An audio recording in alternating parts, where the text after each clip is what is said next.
La salle de contrôle du réacteur numéro 4.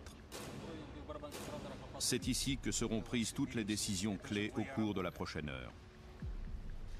L'avenir du réacteur et celui du monde est entre les mains de 3 hommes. À seulement 26 ans, Leonid Toptounov occupe le poste de contrôleur en chef de la centrale. Sa tâche est de contrôler l'énorme masse d'énergie générée par le réacteur. Alexandre Akimov est le contremaître de nuit. C'est le commandant du navire.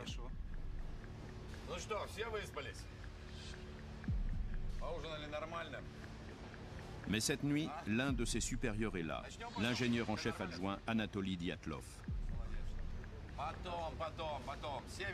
Il est l'un des meilleurs ingénieurs nucléaires du pays. C'est également un homme aguerri par des années au service d'un régime particulièrement dur.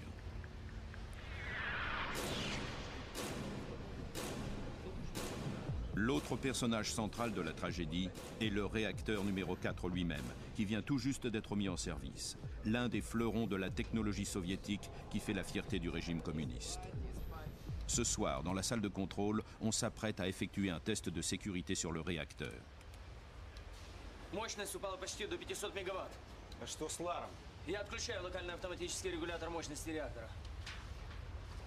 Un différend oppose les deux ingénieurs de la centrale et Dyatlov au sujet du niveau de tension auquel il faut commencer le test. Орден включился, но все равно мощность падает. Продолжайте. Что происходит? Вы же не должны опускаться ниже нормы 700 мегаватт. Это же небезопасно. Что ему скажу? Я ему сам скажу. Не надо мне ничего говорить. Я все знаю сам. Думать не твоя работа. Здесь я принимаю решение. Делай, что тебе говорят. Это набрал таких наглых карасей. Анатолий Степанович, мы и так уже опустились. Mais Tchernobyl abrite deux secrets qui vont se révéler mortels. Le premier est un défaut dans la conception même du réacteur, défaut dont les ingénieurs ne savent rien et qui le rend très instable lorsqu'il fonctionne à basse tension.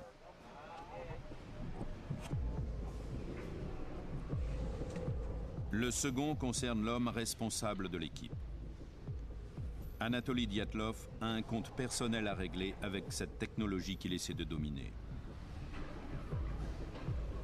Ce soir, l'ingénieur et le réacteur vont s'engager dans un bras de fer dont aucun ne sortira gagnant.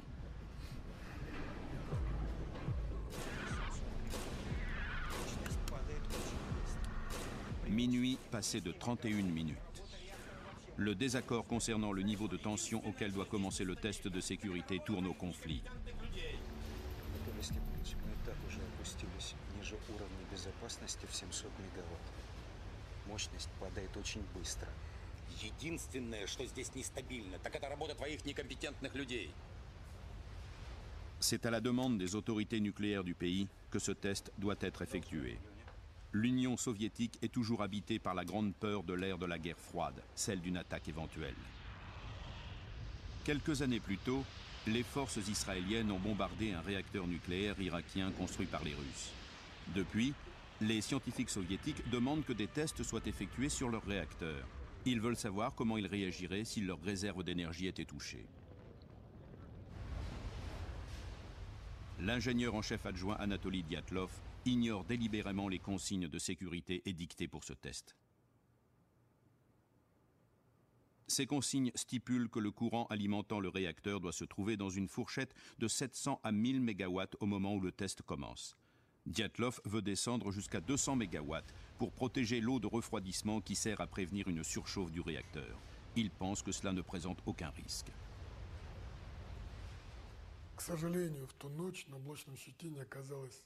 Malheureusement, ce soir-là, personne dans la salle de contrôle n'était à son niveau hiérarchique ou au-dessus de lui.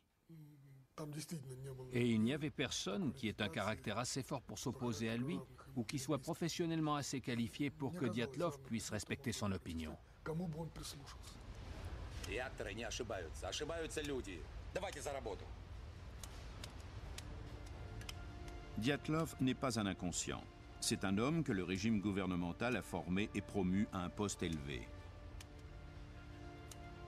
Fils d'un pêcheur sibérien, il s'est enfui de chez lui à l'âge de 14 ans. Il a surmonté ses débuts difficiles pour s'élever au rang d'ingénieur. C'est un homme du parti qui essaie de suivre les règles du jeu, même s'il sait très bien que dans le domaine nucléaire, ces règles ne sont pas toujours en phase avec la réalité. Pour que les choses se fassent, il faut souvent savoir improviser.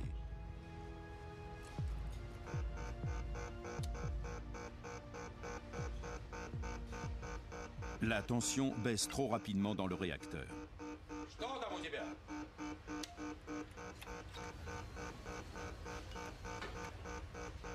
Ну, мощность быстро падает. Ты что натворил, идиот? Что ты наделал? Ты же мощность упустил! У тебя же руки из задницы растут! Да помоги ты ему! Успокойся, успокойся, не суетись. Начинаем все сначала. Успокойся.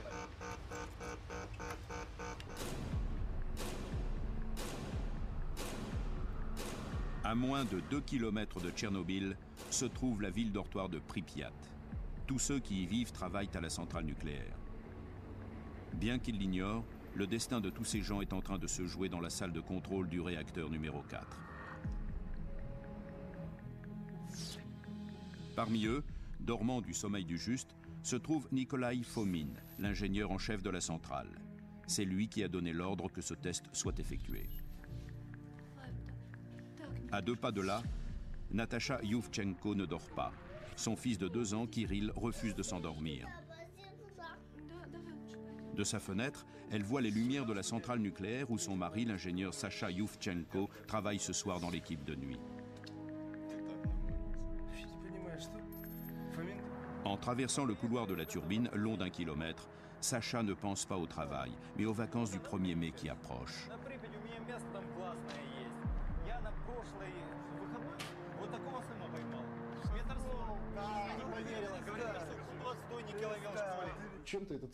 Il y avait quelque chose d'inhabituel dans l'air ce soir-là.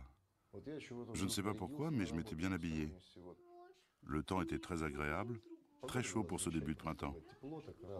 Je suis parti au travail d'excellente humeur. Ma femme m'a dit ensuite que cette nuit-là, notre fils Kirill n'avait pas du tout dormi. Il l'a tenu éveillé toute la nuit.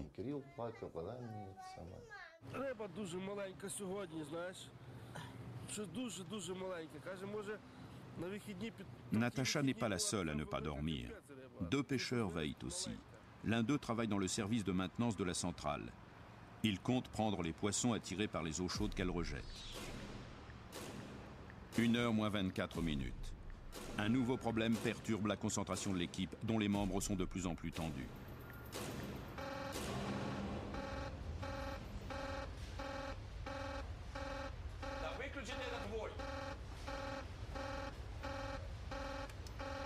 Уровень воды в барабан-сепараторах опасно низкий.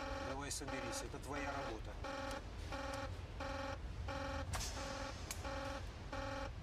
L'ingénieur en chef de l'unité de contrôle, Boris Stoliarchuk, surveille le flux d'eau qui passe dans le réacteur. Il est habitué aux fréquentes alertes de ce type. À basse tension, il est toujours difficile de contrôler le niveau d'eau dans les tambours de séparation. Tous les gens de l'équipe le savaient, raison pour laquelle je ne m'inquiétais pas à ce moment-là.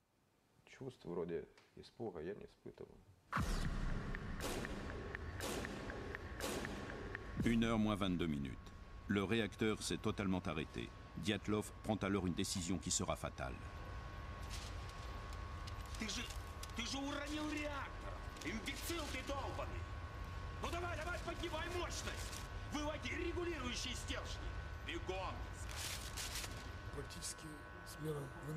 Après minuit et demi, pour augmenter la puissance du réacteur, l'équipe a dû remonter toutes les barres de contrôle.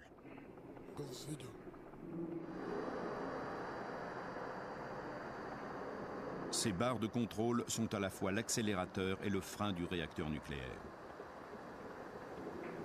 Sous le couvercle, qui fait plus de 15 mètres d'épaisseur, se trouvent 1661 crayons d'uranium enrichi qui descendent dans le cœur du réacteur. La fission des atomes d'uranium de ces crayons libère une chaleur énorme qui transforme l'eau en vapeur. Cette vapeur entraîne des turbines géantes qui produisent de l'électricité. Pour maîtriser cette énergie, 211 barres de contrôle en bord sont réparties dans le cœur du réacteur. Si elles sont remontées, la tension augmente. Si elles sont toutes extraites d'un coup, les ingénieurs ne peuvent plus freiner le réacteur. Pourtant, c'est ce que Dyatlov ordonne de faire à ses hommes. Извините, Анатолий Степанович, но разве мы не должны остановить реактор? И так положено по инструкции. Это верно, Анатолий Степанович. Это абсолютно верно. Если мы извлечем регулирующие стержни, управлять реактором нам после этого становится почти невозможно. Как же испытания не проводить из-за таких кретинов, как вы? Испытание будет проведено сегодня. А тебе я скажу. Если ты не хочешь или не можешь выполнять приказания, я могу избавить тебя от этой необходимости. Ты меня понял? Да. Пошел вон! Ригу, прими управление!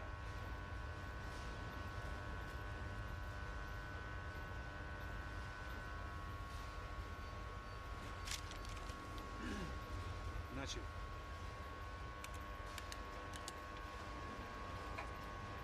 Так, осторожнее.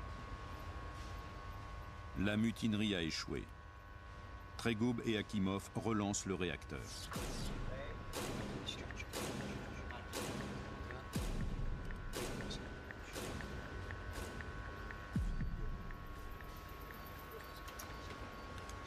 Au bout de 5 minutes, la tension augmente à nouveau. Dyatlov a obtenu ce qu'il voulait. Мне удалось поднять мощность реактора до 160 мегаватт. Ладно, передай управление Топтунову. Вперед. Только не уходи, постой с ним рядом. Les membres de l'équipe ont de bonnes raisons de s'exécuter. Le métier d'ingénieur nucléaire est prestigieux et bien payé. Tous ces hommes sont confortablement logés avec leur famille dans la ville nouvelle de Pripyat. Les magasins sont bien approvisionnés. Les habitants disposent d'une école flambant neuve et d'un parc de loisirs. Personne ne voulait perdre son poste.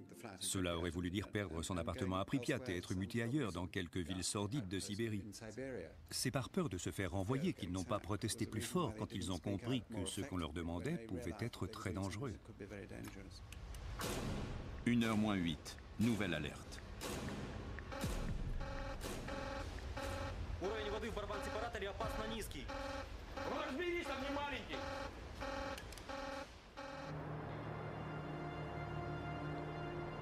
Dans le reste de la centrale, personne n'est au courant du conflit qui agite la salle de contrôle. Pour des ouvriers comme Sacha Yuvchenko, c'est la routine d'un service de nuit comme un autre. Mon équipe n'avait pas de tâche spéciale à effectuer cette nuit-là. J'avais déjà fait un tour de garde et nous pensions tous que le réacteur était déjà éteint. Je pensais que les tests avaient été effectués au cours de la garde précédente. Dehors, tout est tranquille.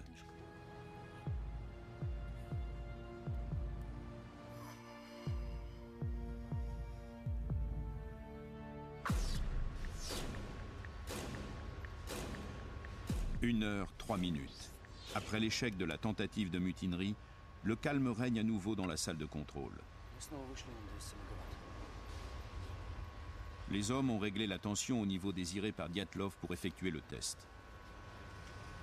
Анатолий Степанович, мы снова вышли на мощность в 200 мегаватт. Очень хорошо. Начинайте испытание. Но по регламенту начинать испытания я могу только при мощности в 700 мегаватт. Если вы хотите проводить испытания при уровне мощности в 200 мегаватт, я прошу вас занести это ваше распоряжение в оперативный журнал. Да будет вам известно, что как заместитель главного инженера я имею полномочия изменить параметры проведения испытаний. И я ими воспользуюсь. Продолжайте испытания.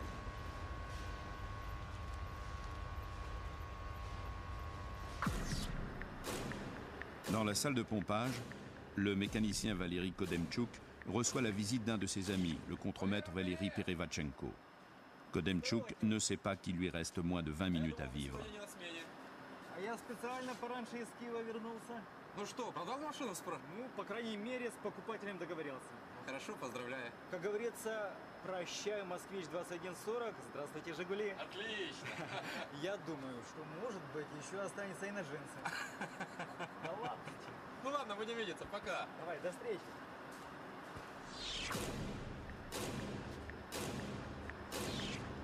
Perevachenko va ensuite rendre visite à Sacha Yuvchenko au service de maintenance.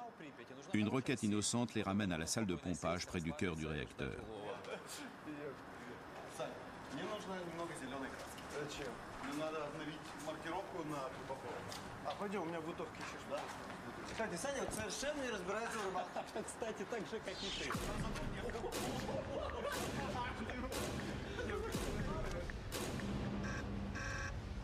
Le manque d'eau continue de déclencher l'alarme, mais aucun des ingénieurs ne pense qu'un accident grave puisse se produire. Pour leur chef, Nikolai Fomin, c'est tout simplement inconcevable. Fomin avait suivi des cours en ingénierie nucléaire par correspondance. Il n'était pas expert en la matière. C'était surtout sa réputation au sein du parti qui lui avait valu ce poste. Contrairement à Dyatlov, qui était conscient que ces réacteurs pouvaient être dangereux, Fomin croyait tout ce qu'il lisait. Et au sujet de la sécurité, il a déclaré « Le risque d'accident est très faible. Il y a à peu près le même pourcentage de risque que d'être frappé par une météorite. »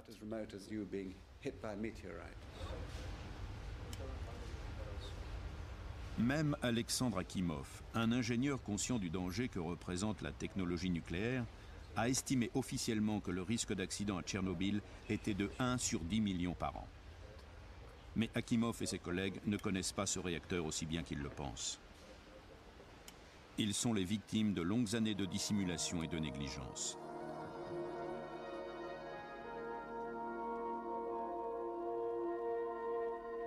Рабочими буднями стала для нас и одна из республиканских целевых программ «Энергокомплекс». Depuis les années 60, le développement de l'énergie nucléaire est une des priorités du gouvernement soviétique. Rien ne doit entraver cette politique, pas même le KGB. Ces documents du KGB, récemment rendus publics, attestent qu'entre 1979 et 1986, les autorités ont ignoré de nombreux avertissements signalant que la centrale de Tchernobyl présentait de graves défauts de conception. Viktor Bukhanov, le directeur du complexe, et son équipe ont tout fait pour que le réacteur numéro 4 soit mis en service avant la date prévue. Ce qui leur a permis de recevoir des primes substantielles, également versées aux barons locaux du parti. La sécurité est passée au second plan. Bukhanov, qui était le directeur de Tchernobyl, était prêt à tout pour tenir les délais de construction.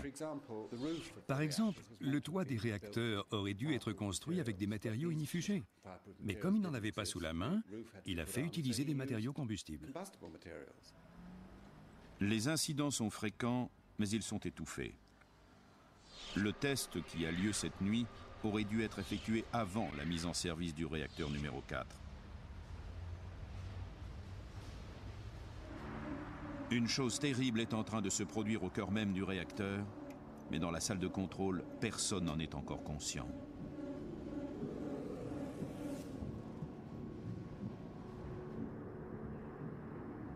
Les quelques barres de contrôle en bord qui sont encore dans le réacteur ne sont que partiellement enfoncées.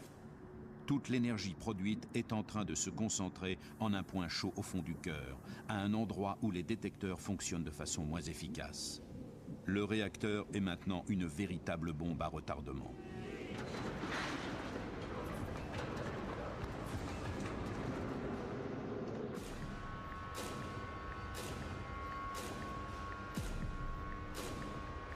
« 1h12.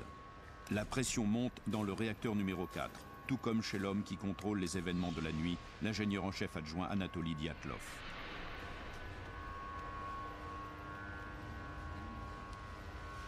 Malgré l'opposition de l'équipe de la salle de contrôle, Dyatlov est toujours déterminé à mener le test jusqu'au bout. Cette attitude s'explique peut-être en partie par le fait qu'il est mal vu du Parti communiste local. Il a la réputation d'être trop dur avec ses ouvriers. Son patron, Nikolai Fomin, doit bientôt être promu. Si le test réussit, Dyatlov espère obtenir le poste de Fomin, ce qui le fera sortir du statut de simple ingénieur encadrant des équipes d'ouvriers. Mais son histoire est aussi marquée par une tragédie personnelle.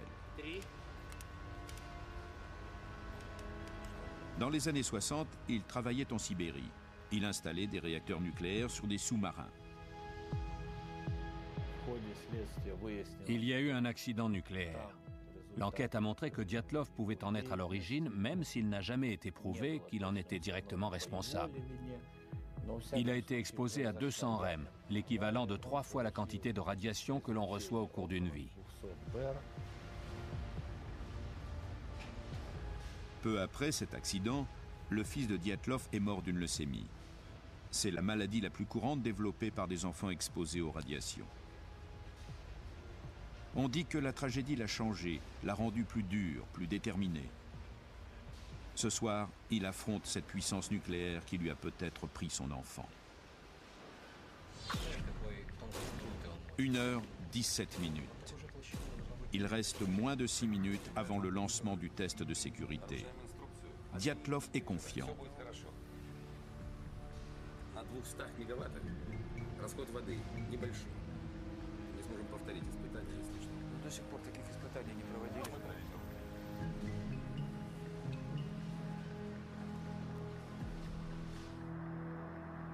Mais à l'insu de tous, au fond du réacteur, le point chaud s'intensifie.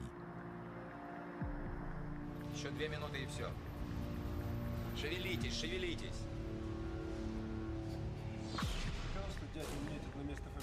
À l'extérieur de la salle de contrôle, la vie suit son cours et les conversations vont bon train. Фомин делает на атомной электростанции. Он же обычно работал на обыкновенных электростанциях. А, тогда ясно, почему он сказал, что управлять реактором так же просто, как электросамоваром. Ты комара когда-нибудь видел? Ну.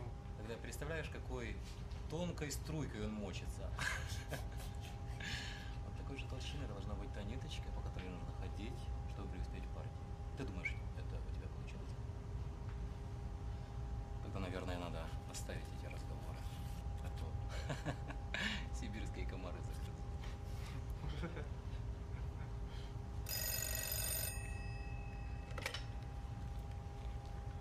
Да. Брось сигарету. Жена звонит. Да? Да, хорошо, сейчас буду. Держи. Вернусь, докурю. Дятла вызывай срочно. Смотри, чтоб дятел не закрыт. А он таки закрыл. En se rendant à la salle de contrôle, Perevachenko passe devant le réacteur. Ну, ежели, наконец, все готовы, может, мы начнем испытание?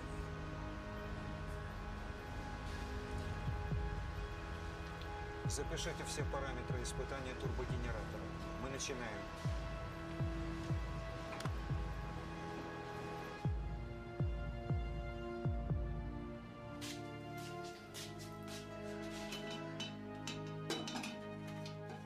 Нет, Саш, что ты не прав. Детишки, это прекрасно. Может, для тебя прекрасно, а для меня пока рано. Я пока об этом не думаю. Зря. А мы вот думаем. Второго уж думаем.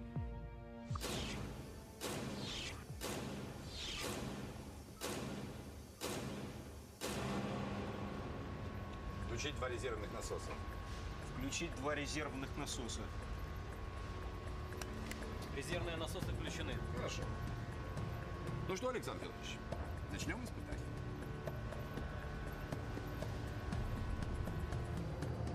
Au début du test, les turbines ne seront plus alimentées en énergie, elles tourneront en roue libre.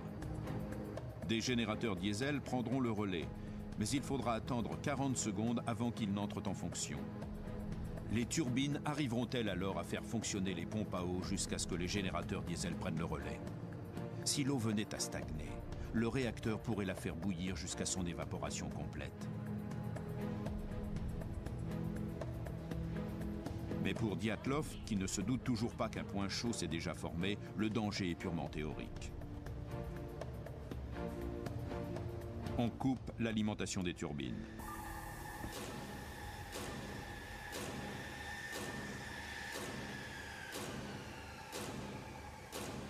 Sous l'effet de leur ralentissement, les pompes envoient moins d'eau vers le cœur du réacteur.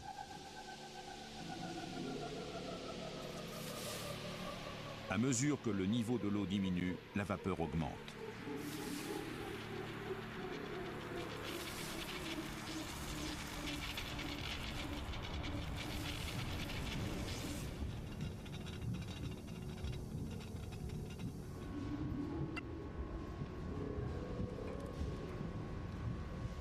Cette vapeur sous pression se masse chaque seconde un peu plus autour du point chaud invisible qui s'est formé au cœur du réacteur.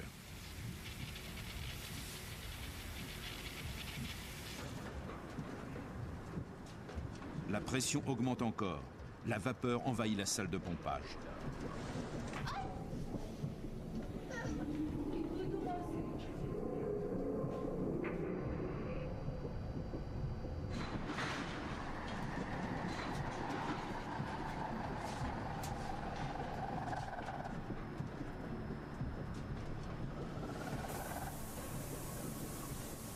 Perevachenko se trouve sur la coursive surplombant le couvercle du réacteur.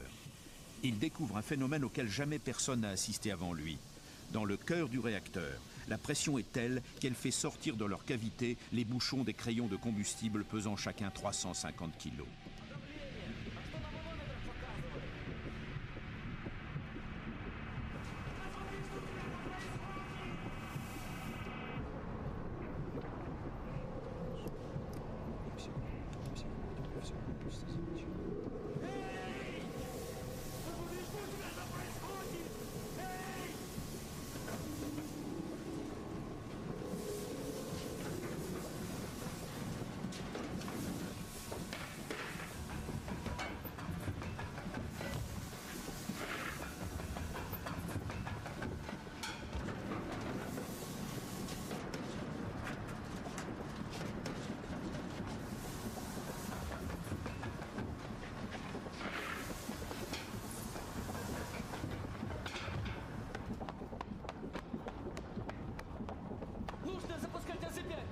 Произошел резкий скачок мощности. Я включаю систему аварийного снижения мощности. Ce dispositif d'alerte, quand il est enclenché, fait automatiquement descendre les barres de contrôle en bord dans le cœur du réacteur pour y réduire l'activité. Mais cette manœuvre va avoir un effet imprévisible et fatal.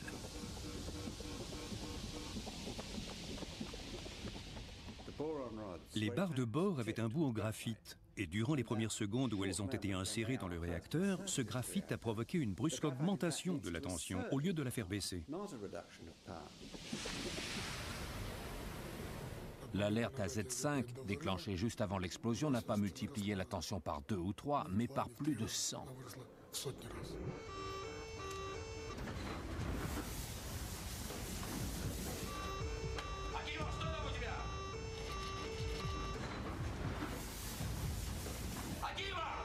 Это не у меня, Анатолий Степанович, что происходит? Это у Столярчука.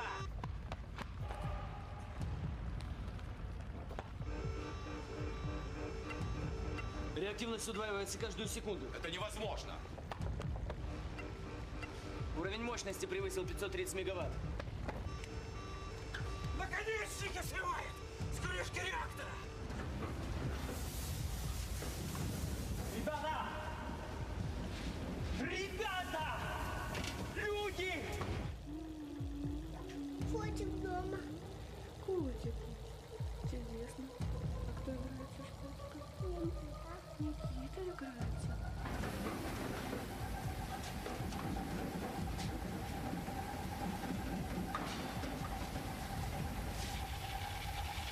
La vapeur sous pression amassée au cœur du réacteur ne peut plus être contenue.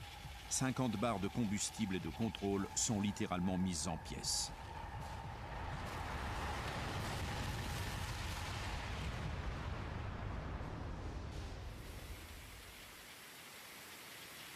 La pression monte en flèche, transformant le réacteur en une gigantesque cocotte minute.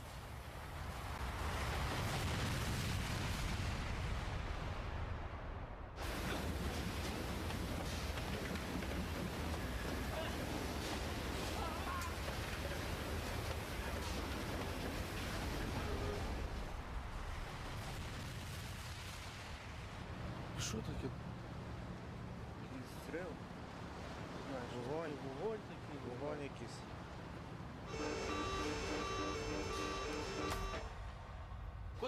свет! Нет! Что случилось? Пропало Чего? питание! Это Что? не Это у тебя там опять? Что происходит? Посмотри немедленно! Куда сбегай к Столярчуку! Куда энергия девалась? Что случилось? Никто не знает. Почему света? Скорее, скорее, скорее, посмотрите все. Посмотрите на пульт. Что показывают датчики? Tout d'abord, j'ai cru qu'il s'agissait d'une explosion hydraulique dans le séparateur. J'ai essayé de changer les réglages pour compenser, mais c'est à ce moment-là que s'est produit la seconde explosion. Quelques secondes après la première explosion, on en a entendu une deuxième, extrêmement forte. Je ne savais pas ce que c'était. On a juste senti l'onde de choc. Elle a fracassé ma porte.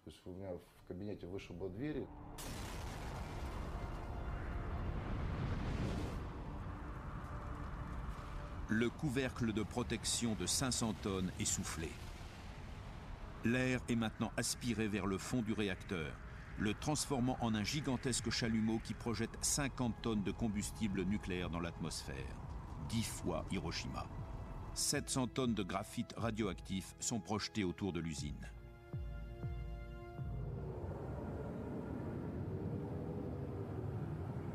Un épais nuage de poussière se répand dans la salle de contrôle, dégageant une odeur étrange.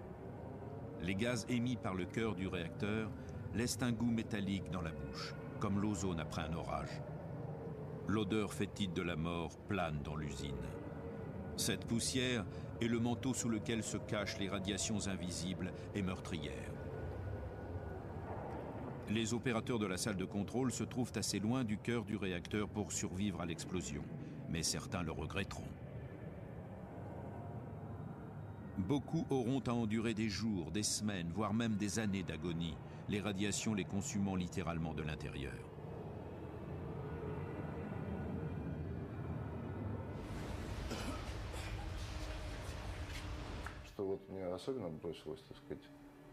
Le mur était en béton armé d'1 mètre d'épaisseur.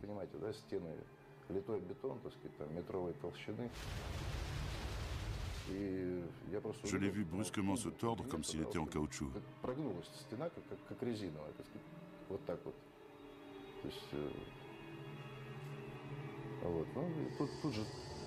On a été plongé dans le noir immédiatement. Plus aucune lumière ne fonctionnait, la vapeur envahissait tout. C'est le souvenir que je garde de ce moment. La poussière, la vapeur, l'obscurité et aussi un sifflement horrible.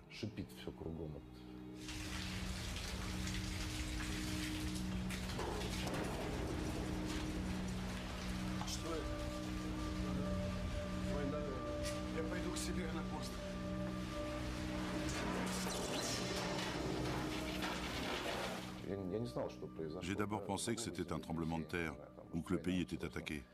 Je ne pensais pas du tout au réacteur.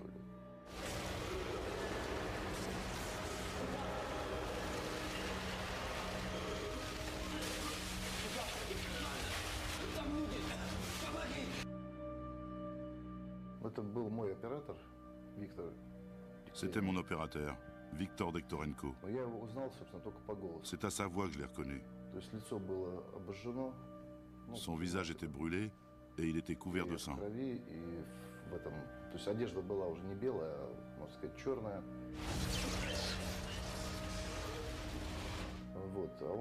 Viktor était en état de choc, mais il m'a dit qu'il avait été près des pompes avec Roussenovski, le deuxième opérateur de la salle de pompage.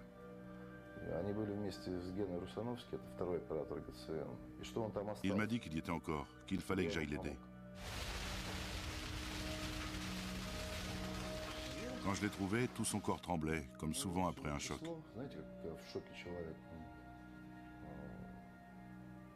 Il a tendu la main et il m'a dit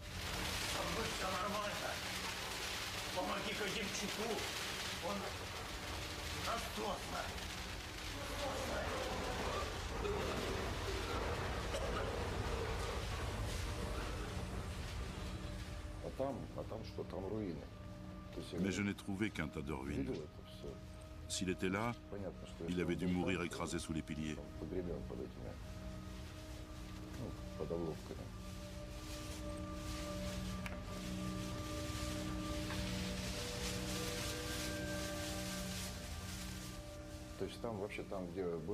À la place du plafond, il y avait le ciel.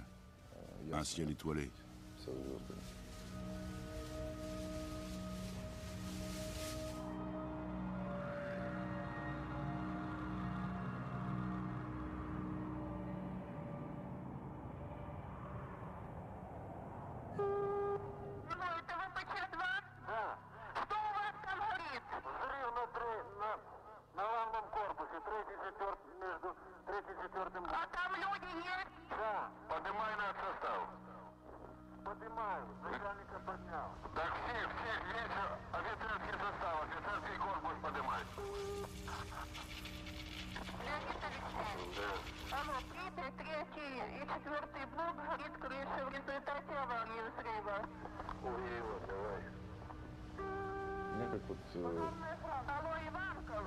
À 3 heures du matin, je ne pouvais pas m'arrêter de vomir.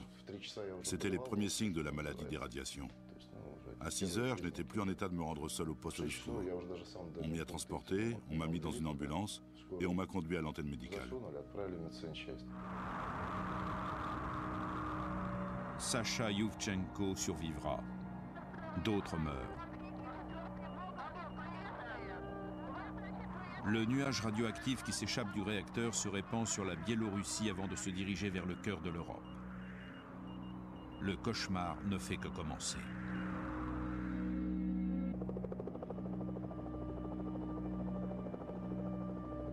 Le matin du 26 avril 1986, le KGB filme la scène dévastée de la plus terrible catastrophe nucléaire de l'histoire. L'agent qui a filmé ces images aujourd'hui rendues publiques a été exposé à une dose massive de radiation. Le lendemain, on annonce la terrible nouvelle à la population de Pripyat.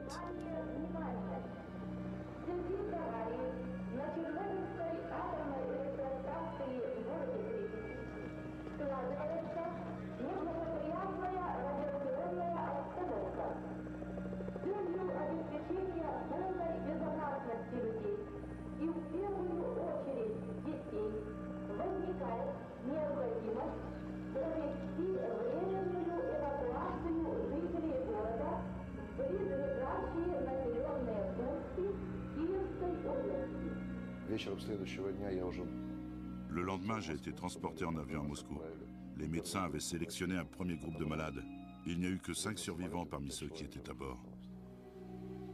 Ma famille a été évacuée en même temps que tous les autres habitants de Pripyat.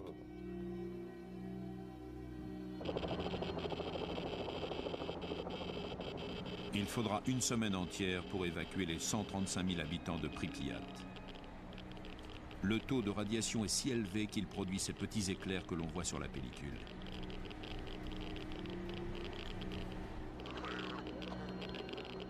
On décrète une zone d'exclusion de 30 km autour de la centrale. Une zone gelée dans le temps qui fera de Pripyat une sorte de Pompéi moderne. Plus de 600 000 soviétiques sont envoyés sur le lieu de l'accident pour tenter de contenir la radioactivité. Ils travaillent dans des conditions littéralement infernales, faisant preuve d'un courage extraordinaire pour tenter de sauver le reste de la planète. Beaucoup d'entre eux ne disposent d'aucune protection. Tout ce qu'ils touchent est brûlant de radioactivité.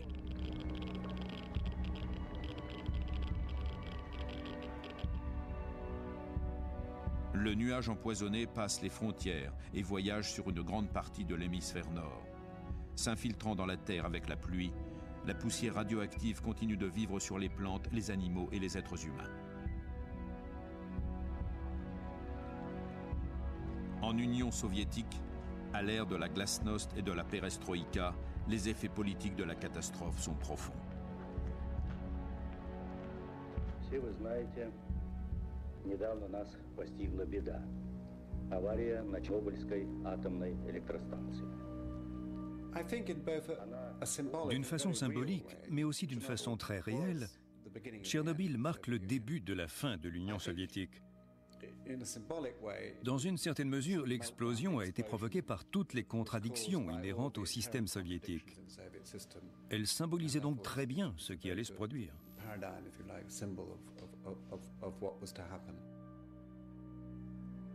Le nombre de victimes de Tchernobyl, bien qu'il soit terrifiant, est finalement inférieur à ce que l'on redoutait au départ.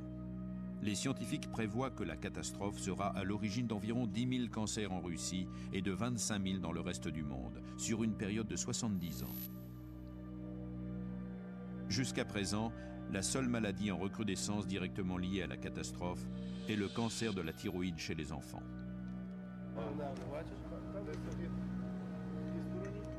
En revanche, parmi les témoins directs du drame, le taux de mortalité est très élevé. Des pêcheurs ont passé la nuit à regarder les pompiers se battre contre la fournaise radioactive. Très vite, ils ont été pris de malaise. Et au bout de quelques heures, leur peau a commencé à brunir. Un bronzage radioactif qui annonçait leur mort prochaine. 30 ouvriers, parmi lesquels les pompiers se trouvant sur les lieux, sont morts des suites d'une contamination radioactive aiguë.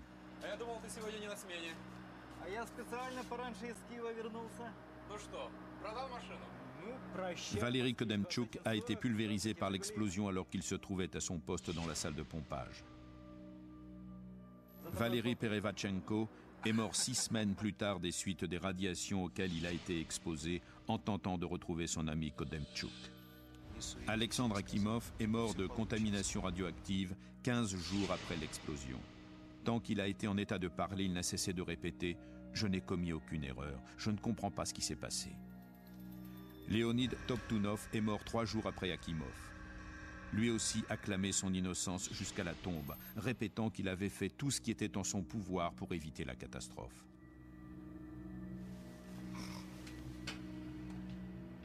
L'ingénieur en chef de Tchernobyl, Nikolai Fomin, a été condamné à 10 ans de travaux forcés. Mais il a été très rapidement relâché pour cause de dépression aiguë. On dit qu'il n'a plus aujourd'hui que de brèves périodes de lucidité. De façon miraculeuse, Sacha Yovchenko a survécu, tout comme sa femme Natacha et son fils Kirill. Mais cette nuit continue de hanter sa mémoire et son corps.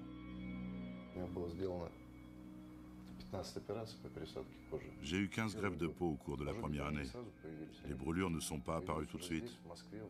Elles sont devenues visibles quand j'étais à l'hôpital à Moscou. Et elles se sont étendues. Quand j'étais au service de réanimation, ma peau était toute noire.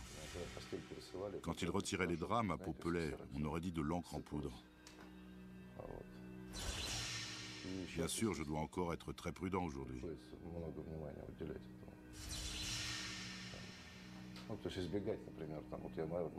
Par exemple, je peux conduire une voiture, mais je ne peux pas faire de mécanique. Je ne dois pas être en contact avec du pétrole ou de l'essence. Mes blessures ne guériront jamais. Mon sang ne coagule pas correctement. J'ai des tas de petits tracas comme ça, mais je m'y suis habitué. Je dois vivre avec. C'est comme ça.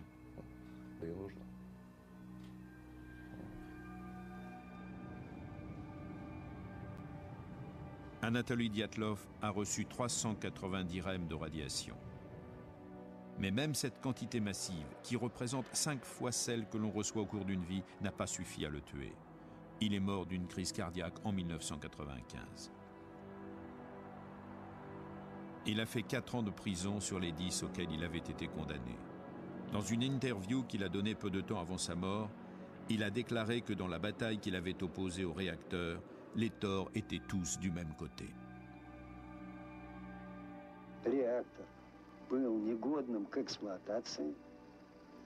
Ce réacteur n'aurait pas dû être en service. Les vrais coupables sont les autorités en charge du nucléaire.